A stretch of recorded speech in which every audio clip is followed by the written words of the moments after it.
लेकिन क्या लगता है कि सीईओ के निर्देश देने से इतने बड़े मामले को शांत किया जा सकता है? अरे सीईओ की क्या हैसियत है? सीईओ तो वो कर रहा है जो सरकार कह रही है। लीपापोती जैसे 8 लोगों को गिरफ्तार किया गया, बिना पुलिस रिमांड के उनको जेल भेज दिया गया। 2-2 डंडे पड़ते तो बता देते, चंपत राय का नाम भी बताते, अनिल मिश्रा का नाम भी बताते, और चंपत राय और अनिल मिश्रा से कौन करवा रहा है उसका नाम भी बताते। तो इसलिए सीधा एसआईटी बना दी बिना एफआईआर के। एसआईटी ने जो रिपोर्ट दी उसके आधार पर 8 लोगों को दोषी बना करके जेल भेज दिया बिना पुलिस के रिमांड के। आज पूरा इतना बड़ा मामला राम मंदिर के मामले में पूरे देश और दुनिया के लोगों की नजर है भाई। पूरे देश और दुनिया के लोगों ने, किसी ने सोना दिया है, किसी ने चांदी दी है, किसी ने सोने की ईंटें दी हैं, किसी ने चांदी की ईंटें दी हैं, किसी ने चांदी के फूल दिए हैं। चंपत राय पूछ रहा है कि 1000 फूल ले आए तुम चांदी के, क्या करूं उसका? इतना करोड़ों रुपए का सोना जड़ा है दरवाजों में, कोई मेरी गर्दन काट देगा, ये बात कर रहा है चंपत राय। वो तो ऑन रिकॉर्ड है, सारा सोशल मीडिया में ये उपलब्ध है सारी चीजें। तो इतना बड़ा मामला, तो उसमें आपने 8 लोग ऐसे ही उत्तराखंड में बद्रीनाथ टेम्पल कमेटी में जो चढ़ावा चोरी का मामला है उसमें सीईओ नोटिस दे रहा है। ये नोटिस इसलिए दे रहे हैं कि जिससे जनता के ये मामला, क्योंकि जनता के पब्लिक डोमेन में आ गया है, तो पब्लिक डोमेन में आ गया है तो किस तरह से लीपापोती करें। यहां भी चंदा चोरी और चढ़ावा चोरी पकड़ी जा रही है, तो उसी तरह जैसे यूपी में हुआ उसी तरह उत्तराखंड में भी हो रहा है। नोटिस थमाएंगे, 2-3-4 कर्मचारियों को सस्पेंड करेंगे, 20-30-50 हजार रुपए, लाख रुपए उनके घरों से रिकवर करेंगे और कहेंगे हमने चोरी पकड़ ली। लेकिन ये चोरी कब से हो रही थी, चोरी कौन कौन कर रहे थे, ये सारी बातें बहुत ज्यादा उच्च स्तरीय जांच, और वो भी सांसदों की संयुक्त टीम के देखरेख में, सर्वदलीय सांसदों की जेपीसी बने और वो उसकी देखरेख में जांच हो, तब जाकर के राम मंदिर का मामला भी, बद्रीनाथ धाम का मामला भी, केदारनाथ के सोना चोरी का मामला भी, तभी जो है उसका खुलासा होगा।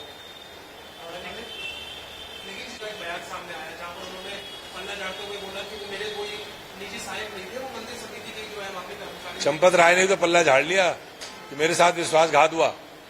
तो चंपत राय, उत्तराखंड के चंपत राय हेमंत द्विवेदी उत्तराखंड के चंपत राय हैं, वो भी पल्ला झाड़ेंगे। अब इसको और क्या कहें, मतलब इतना बड़ा महापाप तो रावण ने भी नहीं किया था, इतना बड़ा महापाप तो रावण ने भी नहीं किया था जो यहां पर हो गया। इन्होंने किसको छोड़ा? इन्होंने शंकर भगवान को नहीं छोड़ा, शिवद्रोही। इन्होंने राम को नहीं छोड़ा, रामद्रोही। इन्होंने विष्णु भगवान को नहीं छोड़ा बद्रीनाथ में, विष्णुद्रोही। ये तो द्रोही है। सनातन धर्म को मानने वाले लोग, ब्रह्मा विष्णु महेश, उन्हीं को तो मानते हैं। तो ब्रह्मा विष्णु महेश सबके साथ इन्होंने जो दगाबाजी करी है उसका तो इनको जो दंड मिलेगा, अब कलिकाल है, कलिकाल में कभी कभी दंड देर में मिलता है, लेकिन दंड मिलेगा जरूर।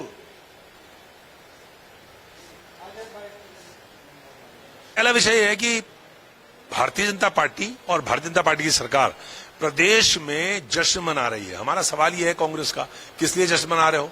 पूरे प्रदेश के अंदर महिलाओं की अपराध में, महिलाओं के खिलाफ अपराध में उत्तराखंड हिमालयी राज्यों में पहले पायदान में है, इसलिए जश्न मना रहे हो क्या? पूरे प्रदेश में बेरोजगारी अपने चरम में है, 26 सालों में इतनी बेरोजगारी कभी नहीं हुई, इसलिए जश्न मना रहे हो कि बेरोजगारी चरम पर है? पूरे प्रदेश के अंदर कानून व्यवस्था ध्वस्त पड़ी हुई है, इसलिए जश्न मना रहे हो क्या? पूरे प्रदेश की नदियों को आपने छल्ली कर दिया, अवैध खनन हो रहा है, सांसद बोल रहे हैं, तमाम आपके विधायक बोल रहे हैं, मिनिस्टर्स बोल रहे हैं कि अवैध खनन हो रहा है, इसलिए आप जश्न मना रहे हो। ये हमारा सवाल है सरकार से भी, बीजेपी से भी। दूसरा सवाल हमारा ये है कि आज बद्रीनाथ धाम में चढ़ावा चोरी का मामला सामने आया, केदारनाथ धाम में पहले ही 223 किलो सोना चोरी का मामला सामने आया था, अयोध्या में राम मंदिर में चढ़ावा चोरी का मामला पूरे देश और दुनिया में भारत को बदनाम कर रहा है। हमारा ये सीधा सीधा कहना है कि ये आरएसएस बीजेपी का डिजाइन है। आरएसएस और बीजेपी ने मंदिरों को अपना शोरूम बना दिया है, चंदा इकट्ठा करने का अड्डा बना दिया है, और चढ़ावा चोरी करके जो पूरे देश के अंदर सरकारें गिराई जा रही, सांसद खरीदे जा रहे, विधायक खरीदे जा रहे, उसमें ये पैसा इस्तेमाल हो रहा है। इन्होंने शिवद्रोह किया है, रामद्रोह किया है, विष्णु द्रोह किया है, इसलिए इनको कभी माफी नहीं मिलेगी। हमारी ये मांग है संयुक्त संसदीय समिति बना करके उसकी देखरेख में जांच होनी चाहिए उच्च स्तरीय, और जो दोषी हैं उनको कड़े से कड़ा दंड मिलना चाहिए। अगर आप ये वीडियो YouTube पर देख रहे हैं तो हमारे चैनल को सब्सक्राइब कर बेल आइकन दबाएं, और Facebook पर देख रहे हैं तो हमारे पेज को लाइक करें।